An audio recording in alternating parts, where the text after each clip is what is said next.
For me, it's just really working on the schedule more so than goals. I really think that if you really master your systems and your processes, the goals are going to take care of themselves.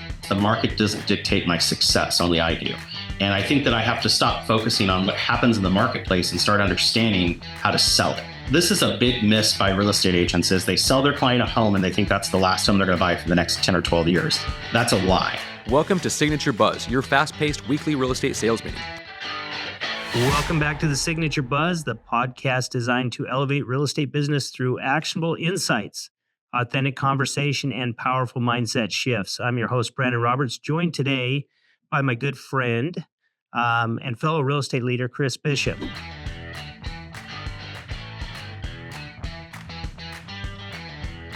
Chris, always great to have you here. How are you feeling about halfway through 2025?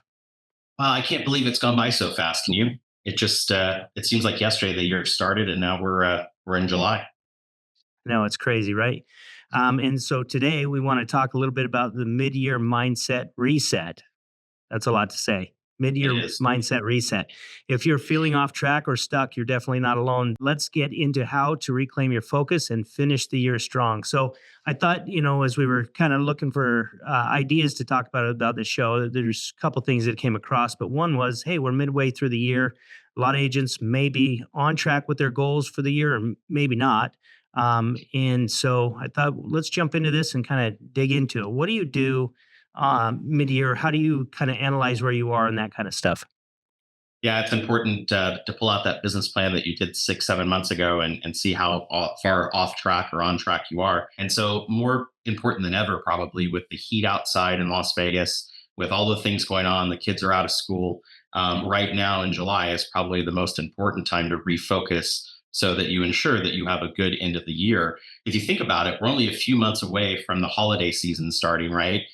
Things start to get cool outside and it's not hot anymore and the kids go back to school and you buy that turkey getting ready for all of those events. And so the year will be over before you know it. And so right now is the time when it's important to get back on track as far as your prospecting goals, to get back on track as far as your lead follow-up plan, because the things you're doing today will ensure that you're going to have a good third and fourth quarter. Yeah, it's crazy. I can't even believe this 2025 is halfway over. But we still got half a year to go, which is good. And I find a lot of things that people deal with, not just at the halfway point, but all year long, is a lot of times it's they deal with burnout or loss of motivation. How do you keep yourself motivated in the game and moving forward? With the summer heat, everything else, vacations, there's all kinds of distractions. What keeps you going? Yeah. Jack Daniels. Jack Daniels.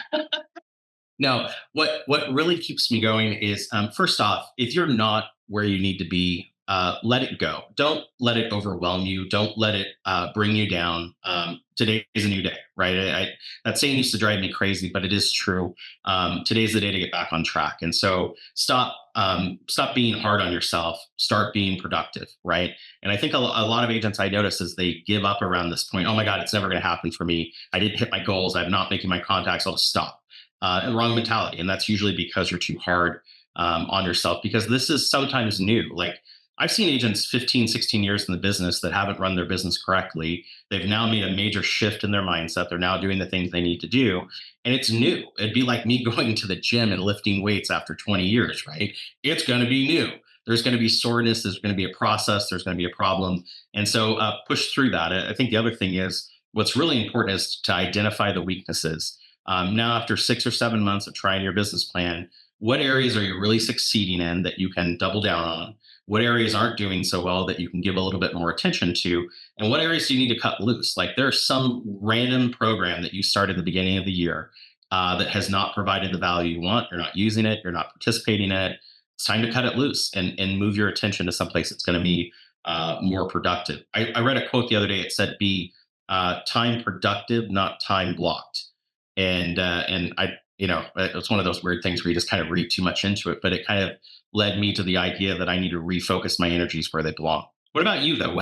You're such a productive person anyway. How do you stay motivated in the middle of July? Fake it till you make it.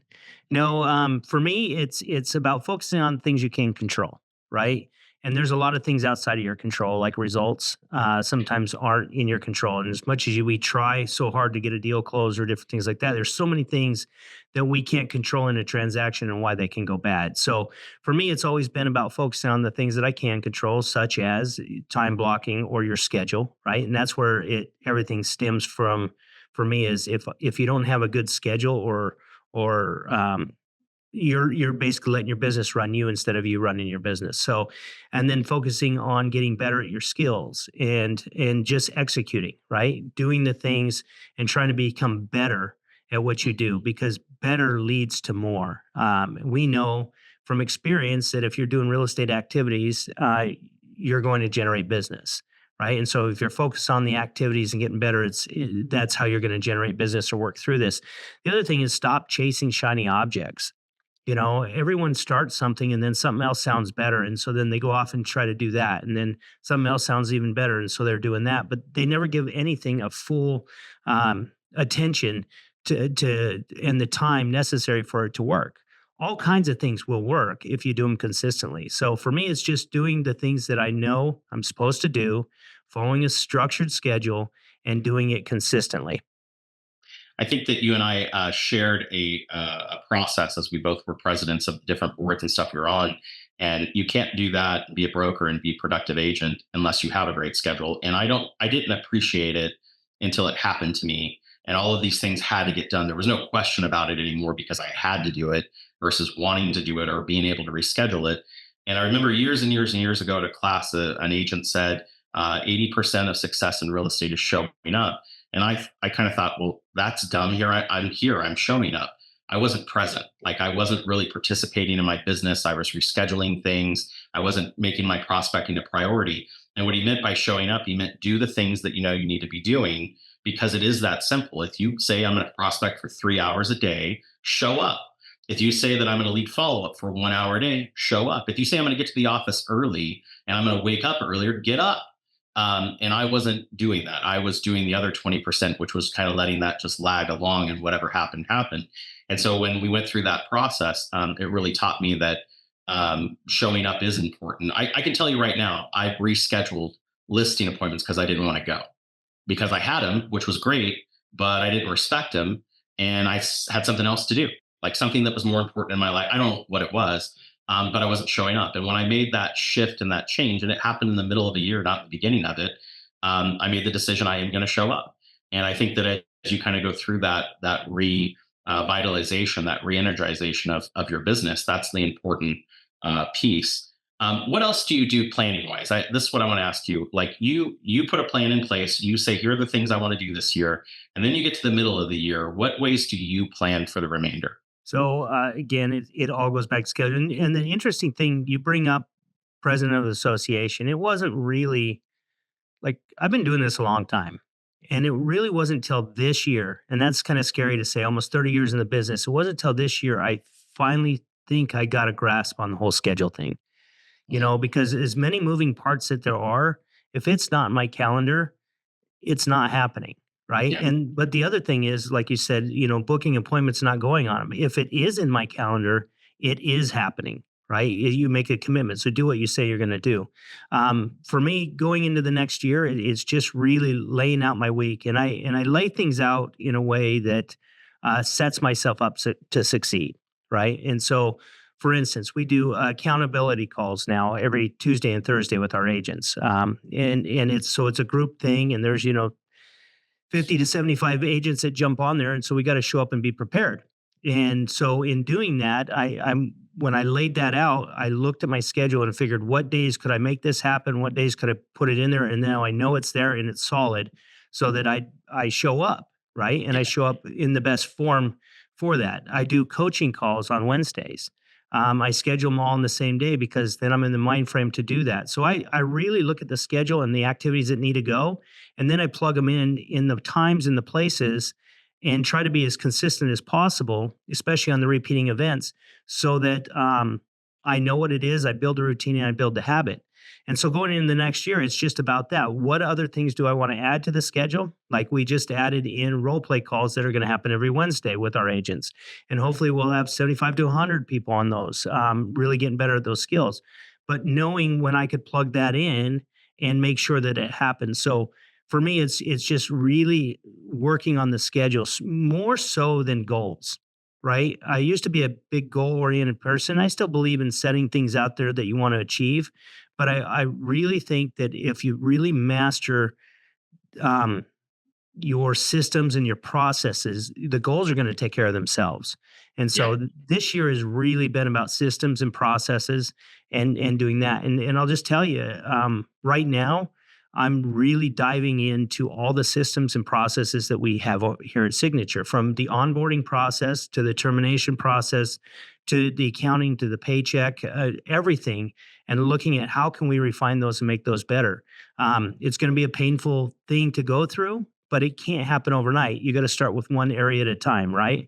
And Yeah. so always looking at getting your business better so it runs more efficient in the systems, and you'll be able to scale your business because you can't scale chaos. It's interesting you say that because a lot of people have the mindset that once I put something in place, it'll be like that for forever.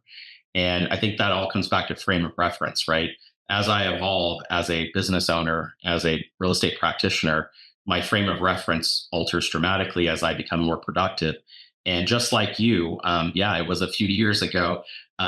I stopped putting things in my calendar and I started saying no, because I knew that if it showed up in there, that to that commitment level, it had to get done.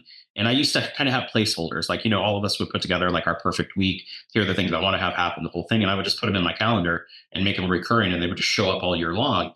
And it started to be defeating because the things wouldn't happen, right? Because I had too much else going on. And so it got me in a habit of knowing what I needed to do. And then I started actually scheduling the things I wanted to get done that were important. And like you said, show up for the appointment. And so, like, every year I have the same business practice as you've seen. I get out my sticky notes. I've got them right here, and I put them all over the wall. And I put them all over the wall of everything I've thought of, all the great ideas, the dumb ideas, the things people have suggested, things my coaches asked me to do. I mean, all of that stuff is up there. And then I have all the problems. Like, I shouldn't have done this. I should have done this better. I wasn't very good at this. I need to build a skill. And I stick all that to the wall. And then I look at it, step back, and say, wow, that's dumb. And I take away the things that just are literally a waste of time. And then I combine things together. And from that, like you said, I create big picture goals, and then I schedule the goals in my calendar based on what I know I can achieve, right? Because I'm not going to commit to the appointment if I know I can't do it. And so what's happened for me now is I'm not trying anymore to get the entire wall done. I'm only trying to get a small piece of it so that I can be better and that my business can evolve. I start that process over again. And I kind of look at it as the start, stop, continue.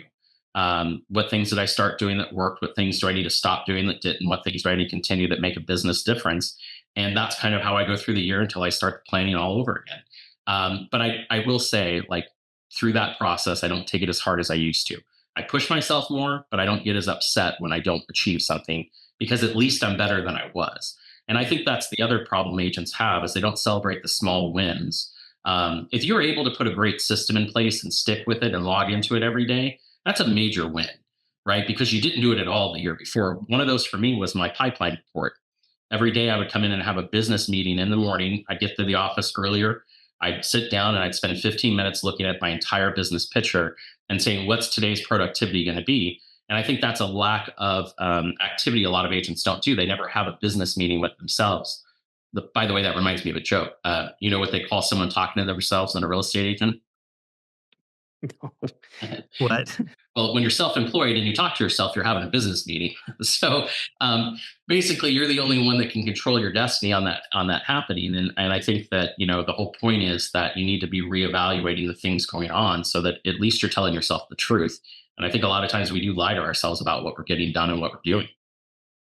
Yeah, and then that's 100% true. You go through, if you've ever gone through an entire day, and at the end of the day you go, "Man, I was super busy," but you can't look back and figure out what you did that was productive, right? That's You're just kind of winging it, going through the motions. I like how you said, you used to put everything up on the board, right? And you'd have all these huge amount of things you want to work through, and then, but now you're kind of narrowing that down. And I think that's smart because when you have a lot of stuff, there's no way you can get to all of it. right? And so you're bound to feel like, and this kind of shift into maybe a little bit of mindset, you start to feel like you didn't succeed in all these things. And we always have this tendency to look at the negative of the things that didn't get done, and we don't take time to like celebrate the wins and the things that we did. Like you said, if you're logging into a system that you never logged in before and it's starting to make you more productive, that's a success.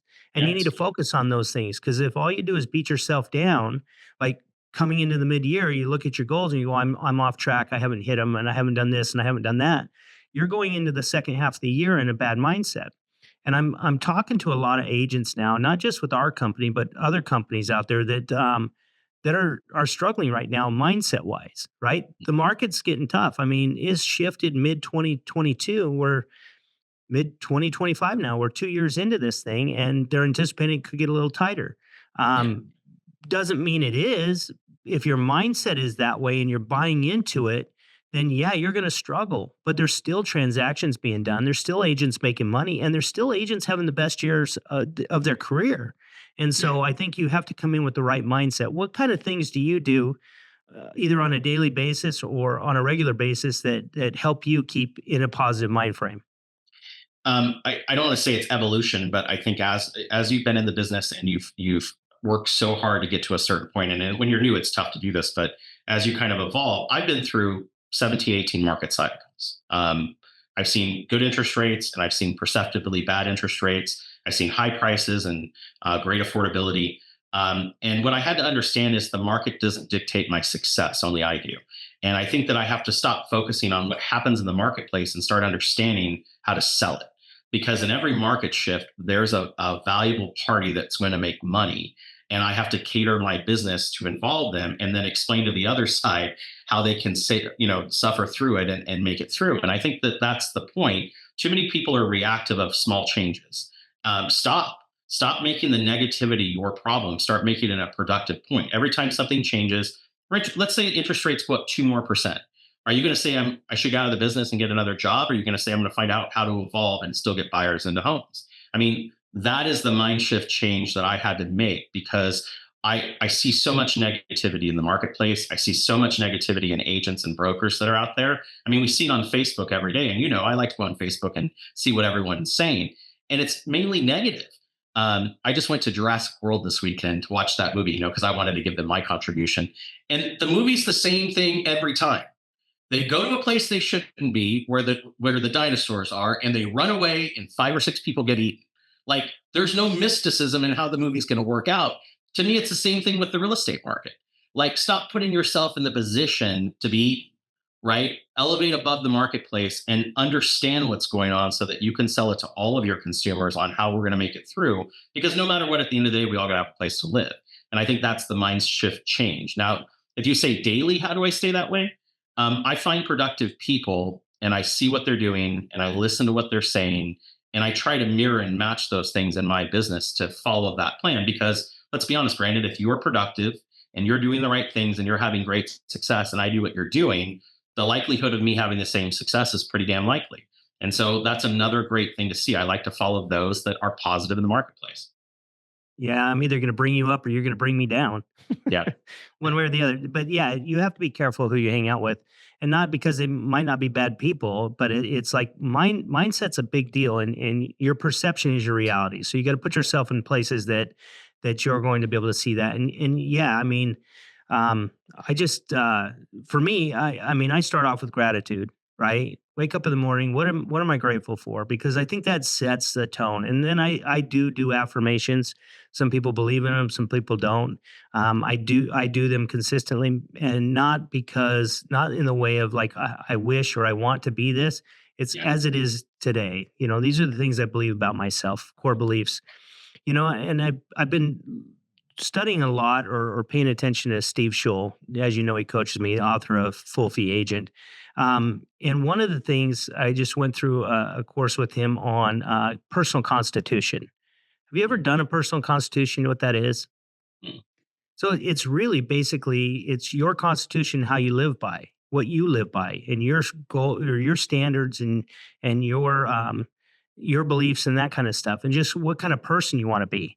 And it's a neat exercise. It's a tough exercise to go through, but I recommend that everyone kind of sits down and does a personal constitution. And really, it's almost like when you start a new company, right? We set up with our core values and our beliefs and all that stuff, and your mission statement, stuff like that.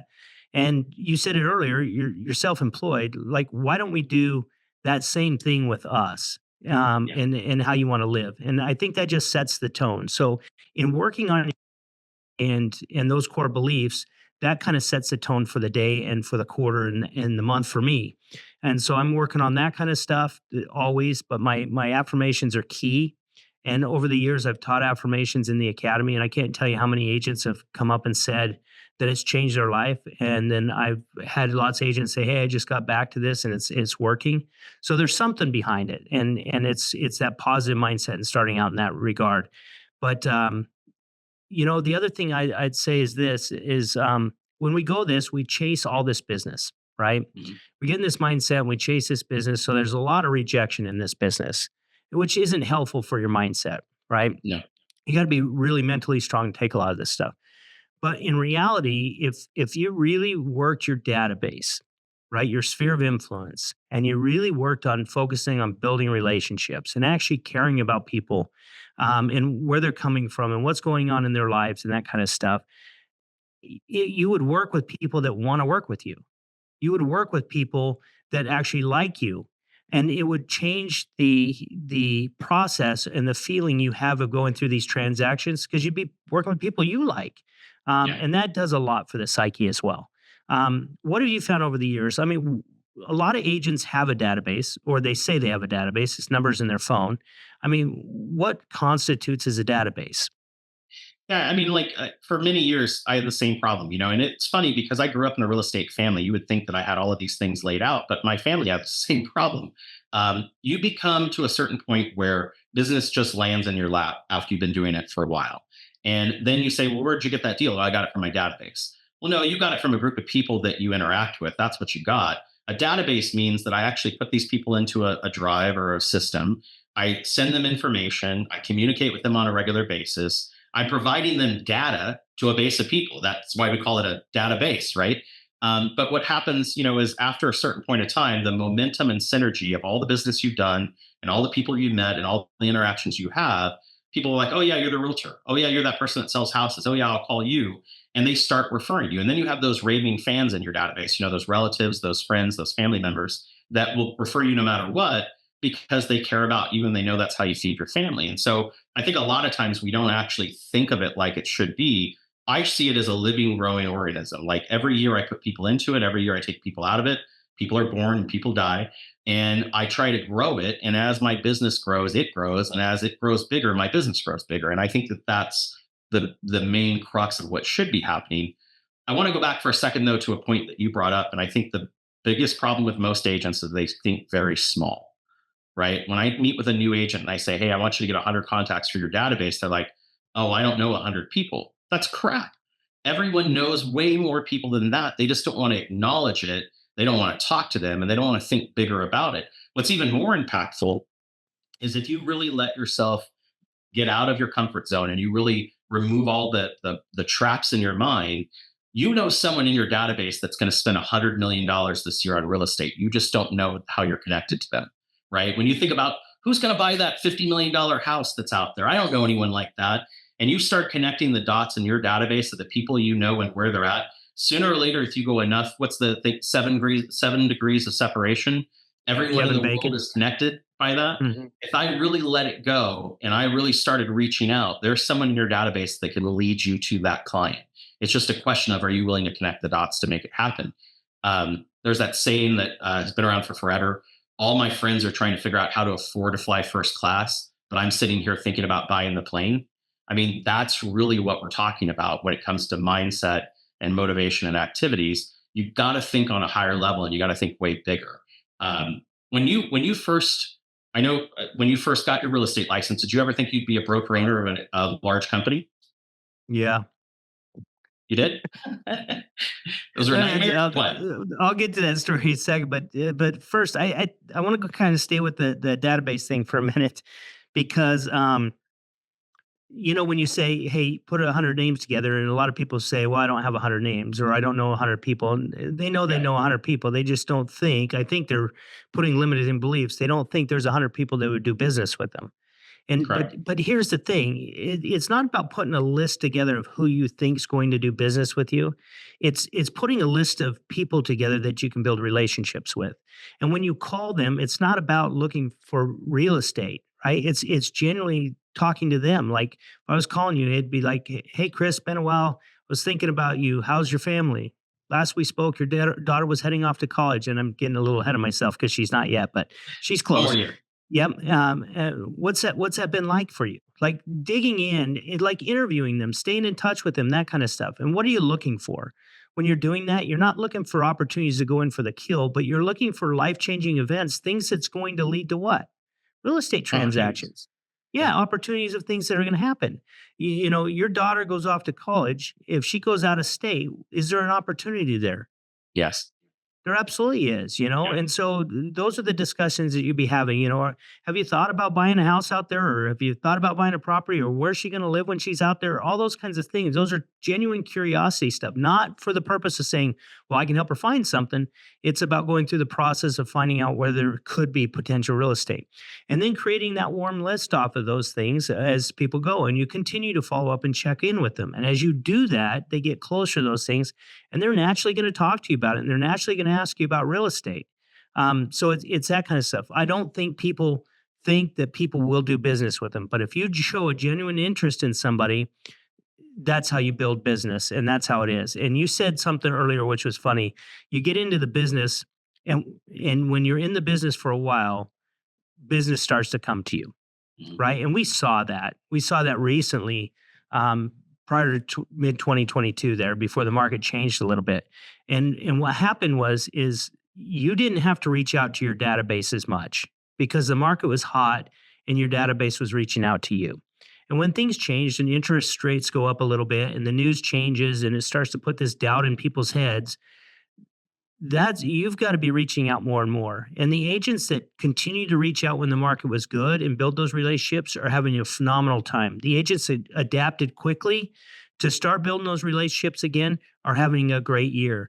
The agents, and I've seen many experienced agents that have been in the business a long time actually hang up their license, retire because it Yep. just got too hard. They actually had to do the work again and reach out. So that is the database is key and working that is key. And if there's one thing I would say, if you want to start small and you want to put something together to change this next year, and we're going to talk about some other ideas, but the one thing I would say is make sure you get that database, get that 100 names or so put together, and then start reaching out to them. Not all 100 at once, maybe one or two a day, but start building that momentum.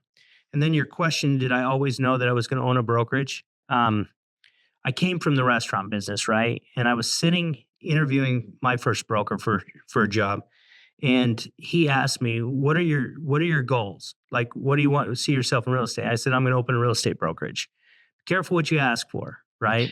It was funny though. I had no intention at that point of opening a real estate brokerage. It just seemed like the thing to say. So when I say, did I always know? Subconsciously, I probably always knew. Did I always want to? Not really. So, but I'm glad I am where I am for sure. Well, when it comes back to the idea of thinking bigger and planning more, it's funny when I was in kindergarten, they had a come up to the stage and graduate and say, "What do you want to be when you grow up?" And I went up and said, "I want to be president," and the whole room erupted. But I got to be more specific on the goals I have because I didn't say what.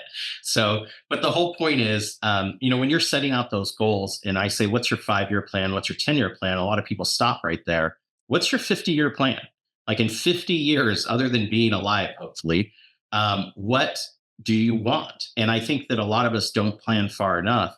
And when it comes to filling in the space, I think a lot of us don't think big enough. Like when I had to plan out my process going through LVR and going to national, that was only like a 7 or 8 year process. And I stopped about year 6 and said, "I'm done with this stuff. I'm good." But I had it for 20 years and it ended with me being president of the United States. Now, I don't say that to be funny, but I had to put a next level. And if I'm at that level, what's the next step? And when I get to that step, what makes sense for that person in that position and go to the next step? Those things made sense. And there was a path forward for me to do that. Now, would it ever happen? I don't know.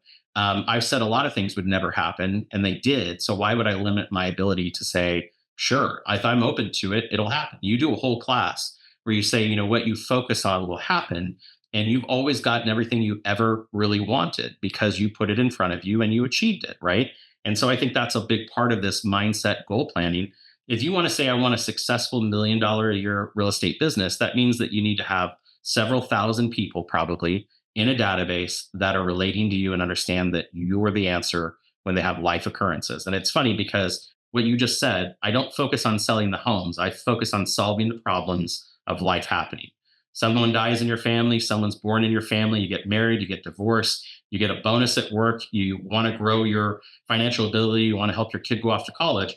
I answer the habitability issues that go with on all of those life occurrences. And that's why me having those conversations with those clients are so important, because if I don't find out, they won't think of it. And I have to be somewhat creative to bring answers to problems they don't know they have, because that's how I get new deals, right? And so it's a huge point for that. I can tell you how to guarantee you'll never be president. You never think about it, right? Yeah. If you never put it out there, then it's pretty safe bet that you'll never be it. So it starts with that thought first, right? And I thought so you were going to say fake news. fake news. No. I don't know why you'd want to do it now. I mean, it's just brutal, but hey, Yeah, no. whatever. Who You needs know, those kind of problems, right? I'd rather be a highly successful real estate agent anyway. you've got a lot of life ahead of you too. So if you truly wanted something like that, I'd bet you could make it happen. Um, I want but to go. I again, want to go to Congress where you don't have to do much, because that seems like a better plan. it seems like a better place. Yeah. Okay. So, Getting but serious though, I got to ask you a wrap up question on the end of the year. Like right now, if you had to put it in perspective, in your point of view as the broker of this company, if you had to tell agents to focus on one thing through the end of the year, one most important thing besides their database, because I agree with you, like today is the day to start your database and stop putting it off. But one other thing that you would say, don't wait any longer to do this. It's what? um, communication skills. I'd say work with your tactical empathy and how to communicate, because I think that's one of the things that we're lacking so much in the world today, through social media, through text message, through instant gratifications, and all these different ways to communicate is the ability to basically communicate human to human. And what I mean to that is understanding that the person you're talking to on the other side is a human being, and stop just firing things off, stop looking for combative situations, stop escalating things, figure out solutions, and just have communications. I think the one thing if I could tell everyone outside of your database and your business that regard, is get better at your communication skills. How about you? That is a great one. Like I didn't even think of it in that topic sense that the better you are at communicating, the more likely you are to succeed. The better you are at presenting, the more likely you are to get a signed contract. I was going to go a little bit different way and say find more sources of business. Like Mm. people get a database and then they get so cross focused into one place. Expand your horizons. Like find one new source of business in some way that you could reach into and be able to start a new business stream. And I think that a long time ago, I had to learn the lesson that just because I have a database doesn't mean I can sacrifice meeting new people, right? I have to meet new people to grow it, because people are going to, go in and out of it. And so, like, I was doing open houses, and I just thought of it, oh, I'll go out and hold an open house. And I didn't really write down everything that happened, or John came from this open house and Mary came from this one. And, I door knocked for this open house, and this is where I got Jenny. I had to start looking at it as an actual business source, and I had to start looking at its ROI and what it cost me. It cost me 4 hours every 2 days, for me to go out and hold an open house. It cost me $50 in water and cookies. And what did I get out of it? Like I had to get that granular and say, what can I do better? What can I invest into this? And then I started seeing it, grow my business and make a huge impact. And so I would say find that next business source. It's funny. I was actually on a mindset call this morning. I get on this every Tuesday at 6 a.m. There's this call, and I'm on it. And they had this lady on there today, and she was talking about open houses. Like, and at first I'm like, open houses. I don't have time for this. And then, but I thought, okay, I'm on here anyway. I'm listening. So as I was listening to it, and when you talk about getting good at what you do and kind of understanding the process stuff, she has it dialed in. She has a big team. She's out of California. She's done thousands of open houses over her career. And she talked about the very first open house she did, right? And she talked about this thing, and this goes back to also just celebrating your successes. And she said only 2 people came through that open house. She was there for 4 hours, and only 2 people came through that open house. And she met 2 different groups, one single person in each one. And out of that, both of those ended up actually buying a house from her, not the house that not the house that she was holding open. She ended up working with them, right? And then over the years, between the 2 of them, they've referred her 3 other clients. So that very first open house is attributed to five right off the bat that she could count. And not to mention that the other 3 that they referred have probably referred her stuff and stuff like that. But it would be so easy to go into that open house or have held that and go, oh, only 2 people came through. And granted, you're not going to get both of them to buy every time, but by doing these things and having these niches, that works. And so as you're kind of looking at these different things, whether it be farming or different things like that, and I know we've got a list of stuff we want to kind of go through, commit to them, right? Yeah. Commit to do them. So let's go through some of these. Yeah. So one of the things we talked about, that is a great business add-on at the end of the year is to become a specialist, the brain surgeon in a certain area of real estate. And when you kind of think about this, people don't really think of all the sub-market groups that you really could branch into, where you could become an expert for a group of people and create a whole new business source that provides value back to your business. And let's pull the elephant out of the room. I mean, what's the one place everyone wants to become a specialist in? And it's luxury real estate, right? Because those are high commission checks. But it's not like I can just walk out tomorrow and understand everything about luxury homes. It's an entire map of information that I would have to digest and understand. And it's the whole point. What is it that a luxury buyer or seller is looking for in their agent? What expertise do they think that they should have? What knowledge do they think that should know? And it's kind of like compiling a different database with a different focused point, right? So if you ever went through painting class, they always have that dot they put in the middle of the canvas and everything streams from that one focus point. You have to adjust that when you look at specialty marketplaces or specialty business sources. And so just to go through a couple of these as we'll do it, but in your thought process, have you ever had an agent come in and say, I want to be a luxury agent? And you just kind of, yeah, I know, everyone does. What do you say to that? Yeah, well, first thing I would do now, in the past, I was like, yeah, okay, sure.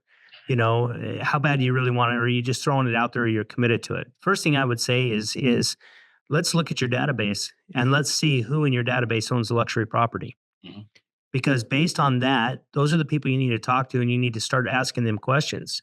And questions as simple as if you were to buy or sell real estate, and I mean, what would you look for in a real estate agent?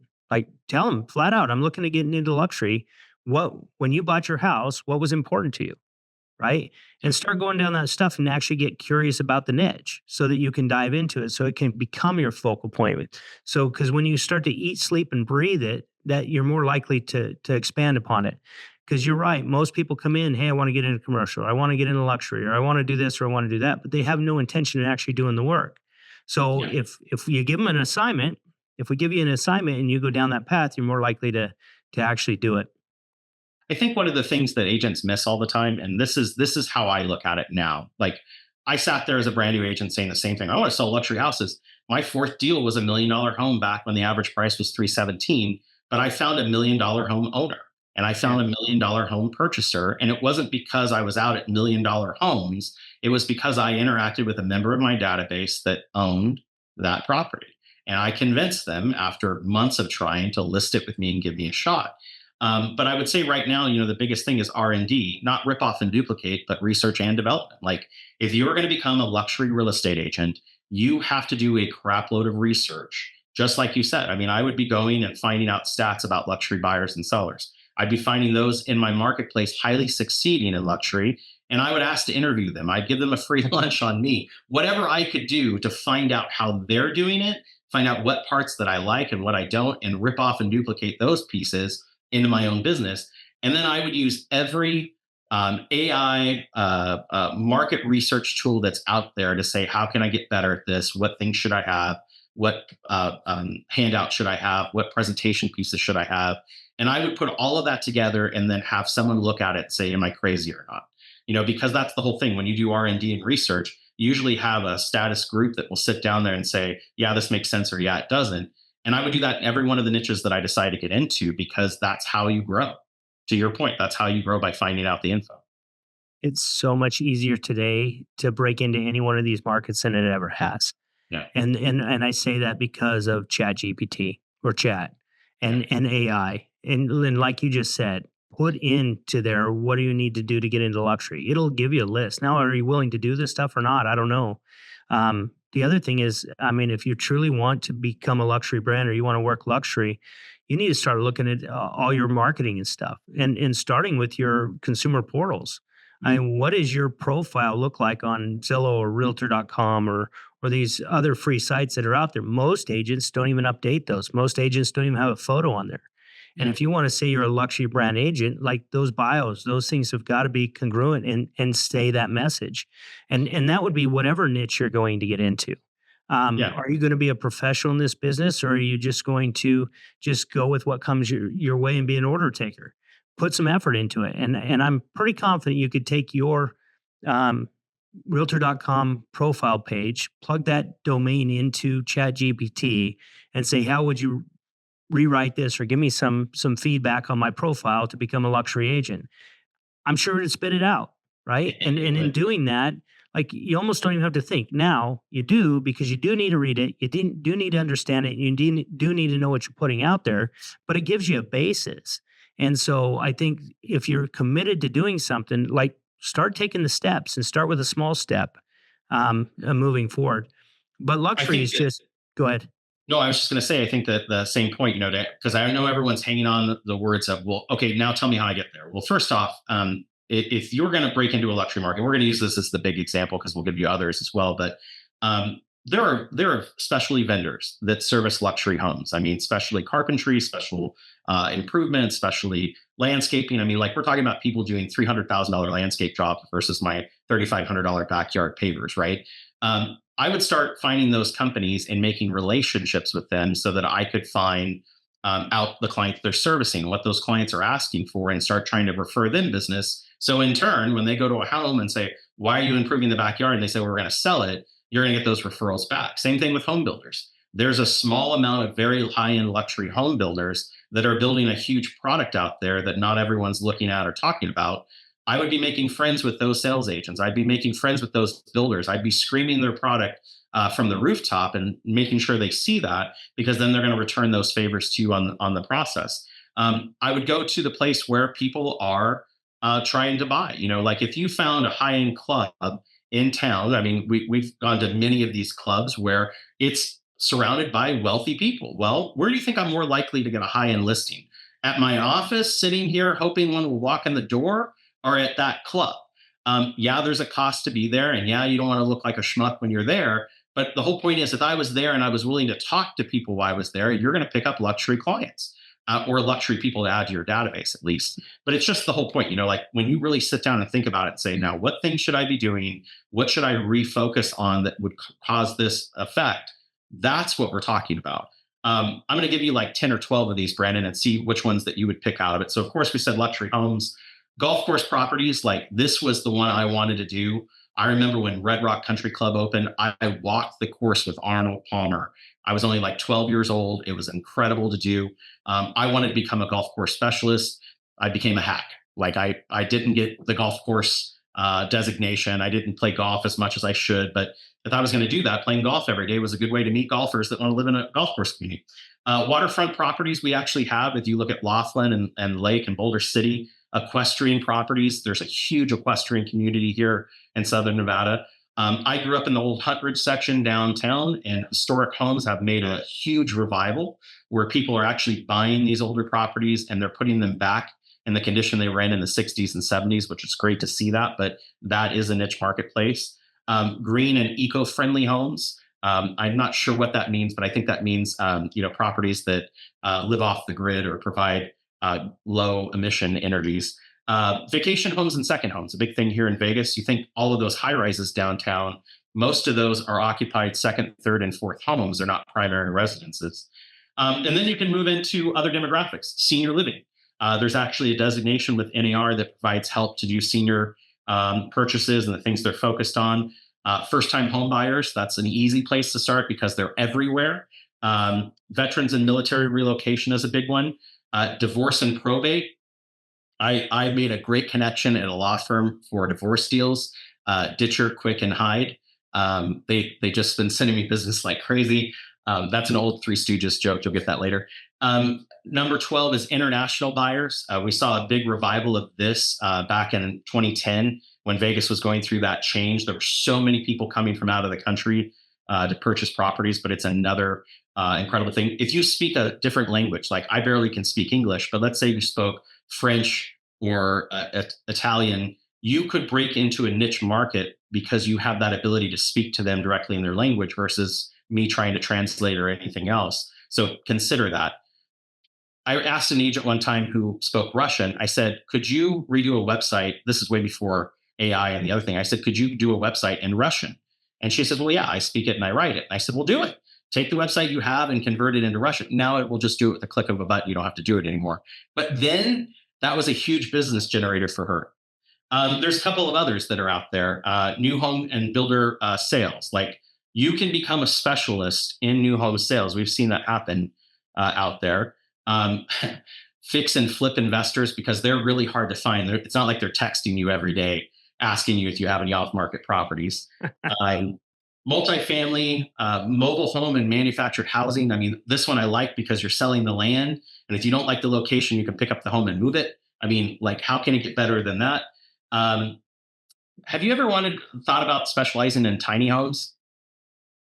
No, but there's more and more talk of it, and I think if it would be it'd be a good niche to get in. You know, when you talk about niche, this is as you're going through these, what's running through my head is farms.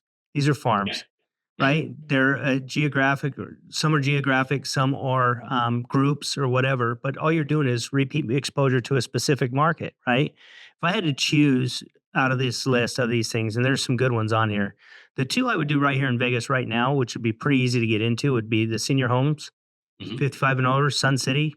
Yeah. There's a few of those communities around, and then the other would be military. Hmm. Like we've got some agents that specialize in military relocation, and they're doing great. Those two right here in Vegas would be really easy to get into, I think. Well, you know what's funny, Brandon, is just this year, I had a military relocation deal and I had a senior listing in a Sun City community. And the interesting part was I got this because those people were in my database and I had worked to them. But there's a difference between just working your database for whatever you get and becoming a specialist as the go-to authority for that area. And what was Mhm. funny is the person who listed with me from the Sun City colony that she was in said, well, there's this friend who lists a lot of property, but I don't really want to deal with her. I want to deal with someone I really know because we don't really know each other. And that was the whole thing. They didn't form a relationship, so I got that business. But she would have been at the table because she's an expert, right?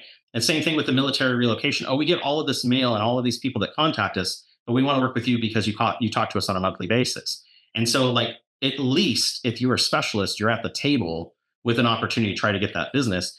And what do we know about agents? They're not going to call their database anyway unless we force them to. So if you specialize, you're more likely to get these listings because of that reason, right? Yeah, Um, the story I get, or the thing I get out of that story of the specialist in Sun City, so to speak, is the fact that she did a good job of marketing and mailing and putting her name out there. She did not such a great job of building a relationship, because if yeah. she had actually reached out to her and had conversation with her, got to know her, she probably would have taken that listing no matter whose database she's in, because she would have not only been the area specialist, but she also would have been her favorite. So it's a full pronged approach. Yeah, a couple of others on here. Empty nesters, like I'm getting ready to be an empty nester when my daughter moves away to school. Move up You're too buyers. young. I want to stop on move up buyers for a minute because this is a big miss by real estate agents is they sell their client a home and they think that's the last home they're going to buy for the next 10 or 12 years. That's a lie. I've had clients move 6 months after selling them the house because they don't like the house, they don't like the location, they didn't like the community that they moved into, and so now they want to try something else. And the only thing I had to do was call them up and say, "How's it going?" and have a real conversation. And I've had people move several times in 2 or 3 years. It's not something I'm going to be upset about, right? I mean, like I want to help them find the perfect place for them. I just have to ask the question. Corporate relocation and executive transfers was a big part of my business for many years. We already talked about it, but divorce, estate sales, when someone passes away, financial hardship. I mean, we are starting to see that financial hardship factor come back with high interest rates and lower appreciation levels. I mean, that's the root of that. I didn't understand this one, but digital nomads or remote workers. Now, remote workers, I get, like you live in Moapa and you work in Pahrump. My uncle did that for a couple of years. Sooner or later, you want to move so that you're closer. And then once he did, they relocated his job to Moapa. And the true story, it actually happened that way. But when you look at other investors, like people always say, I want to work with investors to get a bigger book of business. Okay, well, what type of investors? And they give an example of short-term rentals, Airbnbs, long-term rentals, which I like better, 1031 exchanges and how those work. By the way, you can do reverse exchanges. There's so many facets to that if you understand it. Opportunity zones, real estate syndication or investment groups. Most agents don't understand that they could go out and create small groups of investors that they could work with to help them acquire product together. I've had family members, pool money together to make an investment entity so that they would have it for their family combined. I've done the same thing with inherited property, where a family inherits a house and I manage it. It gets to a certain point where the house isn't making a good return, so we sell it and get them a better investment, and they all share in the dividends and profits. But it's another great way to work with entry level investors. And then we can go to geographic areas. Like I specialize in Summerlin. I specialize in Henderson because I know the area. Like I said, I grew up in the Hunt Ridge section, which was the first actual subdivision of Las Vegas, where it was like tract style subdivision. The problem with it was people didn't sell their homes; they added on to them. My grandparents bought their home for $5,000 in 1958 or 9, and they added on 3,000 square feet. They were the worst real estate clients I had to date. They never sold. And then one of the big ones that we see here in Vegas is out-of-state snowbirds and people that are, just buying properties and holding on to them, or they're stuck with them. This one I treat reverse. Like I'm from Las Vegas, and so I'm not from somewhere else. But you're from where, Brandon? You're from Salt Lake, right? Correct. So in theory, the way this would work is you go into the tax record and you put in Salt Lake as the mailing address for the property, and you pop up everyone in Las Vegas that owns a property here that lives in Salt Lake. And you intro yourself to them in a way that says, hey, basically, I'm born and raised in Salt Lake. I grew up there, but now I live here in Vegas. And who better to work with than someone that understands what you're going through by living in both of those marketplaces? I just want to put myself out there as a resource if you need info. By the way, I'm going back to Salt Lake next week to visit family. I'd love to stop by your home in Salt Lake and meet you and see you. Would that be something you'd be interested in? I heard this at a conference and thought it was crazy, right? Went back to my office, told a group of agents about it. One of the agents did it. He was from a small town in California. He immediately got 2 listings because he did it. And so it's just a frame of reference that you can utilize to grow a business. Here's the key, though, Chris. These are long-term activities with long-term results. Like this isn't the shiny object syndrome. This isn't, hey, I'm going to chase what's hot next. This is a commitment to working a niche or working a farm of some sort to actually long-term, right? And again, it's not about chasing business. It's about being better. So putting your process in so you have the follow-up, you build the relationships, and you grow. But you have to have a plan, right? You have to look at it, analyze it, and want it, and be willing to put the time and work into it. If you're not, then don't start it, because you're going to be disappointed.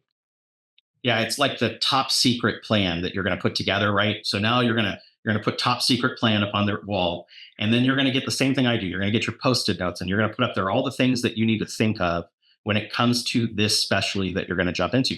For instance, like we went back to golf course communities. If I don't play golf and I haven't played at the majority of courses in town and I don't understand the lifestyle, how the hell am I going to sell golf course buyers and sellers on my service? And so, like, where would I find these clients? At golf courses. Who interacts with these clients? The people that work at the golf courses. What do they want to know about? They want to know about the club memberships and the value of what they have and where they're at. If you've never had a golf club membership, how are you going to sell somebody on the process it goes through? And so these are the whole pieces. And then it comes to the homes, right? What things are they going to be happening in those homes? Are they revitalizing these courses? Like you and I remember for a long time at Spanish Trails, and a lot of those houses were being remodeled and revitalized. They're not the same place it was 20 years ago. And so, like, you've got to put yourself in the community.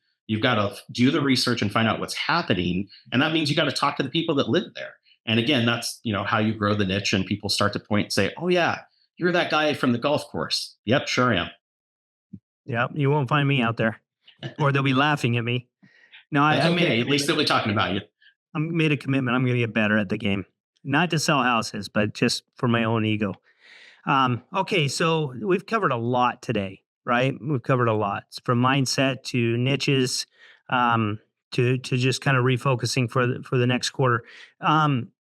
What would be your final thoughts? Takeaway, one thing to remember from this show. Yeah. I think that, this reminds me of how much there really is out there that I could add to my business. All of the things I could do to revitalize myself, my energy, my focus for the year. Because we talked about, you're midway through and we can just let it end the way it started, or we can change something and we can make it better. And so I think when we bring up all of these niches that I could do, or all of these activities for my business, or finally starting that formal database and the process with it and managing my calendar, today's the day to start a plan. And if you feel struggled, like, I don't know what to do, I don't know where to focus, I don't know what to, get some help, call one of us. I mean, like we say this in every meeting, call us. I'm sitting at the phone, standing by, operators are ready. Give me a call. I'll help you sit down and figure out what your plan should be. And any of the brokers would do that at any time. Yeah, that's good advice. And so I'd just say this, just remember, it's never too late for a reset. Today is always the right time to reclaim your focus. And thank you all for joining us on the Signature Buzz. And don't forget to subscribe and share this episode. Until next time, stay focused, stay inspired, and make every day count. And remember, we're always affirming your success.